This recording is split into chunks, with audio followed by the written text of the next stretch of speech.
My name is Pat Courtney Gold. My Indian name is Tsambanba. I'm a Wasco Indian.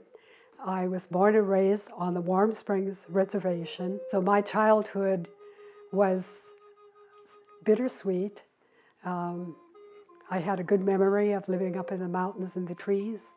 And it was a disaster when I went to boarding school because everything there was militarized. Boarding school broke our culture, or we could not speak our native language. We could not do any of our skills that were handed down for generations. When I was growing up, I didn't know anybody in my family who made baskets. But my family, about every 6 months, would take us up to Mary Hill Museum. And my mother, with pride in her voice, would say, "This is a Wasco basket. Look at the designs. It tells our history, it tells our story. This design is a human. This design is our ancestor. This design is condor. This design is sturgeon. We live with these. This is our lifestyle. We have to remember that. They're part of us. They live with us." And I grew up with those stories that my mother told me because they meant something to her. I could tell in her voice.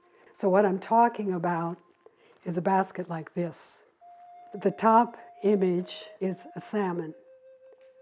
And that was very important to us because in the Columbia River, our food source, the salmon, came directly to us.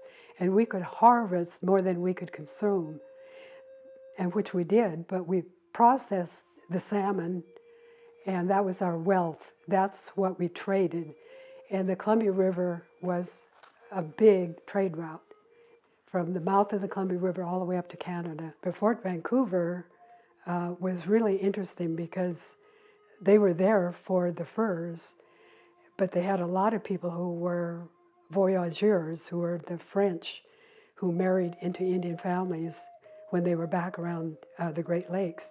So they were fluent in a number of different Indian languages, so they could communicate with the Chinook people who are also fluent in a number of different languages. So that Fort Vancouver was an interesting place for Native people and non-Native people to meet. We honor the plant. We give a special prayer to the plant. And because the students are all from different tribes and some people are non-Indian students, we give our prayer in English. And what we're really doing is thanking the plant for giving its life to us, and we will honor it, take care of it, respect it, and put it in one of our baskets. And when we weave our baskets, we'll weave beauty into the baskets, and we'll only weave when we feel good.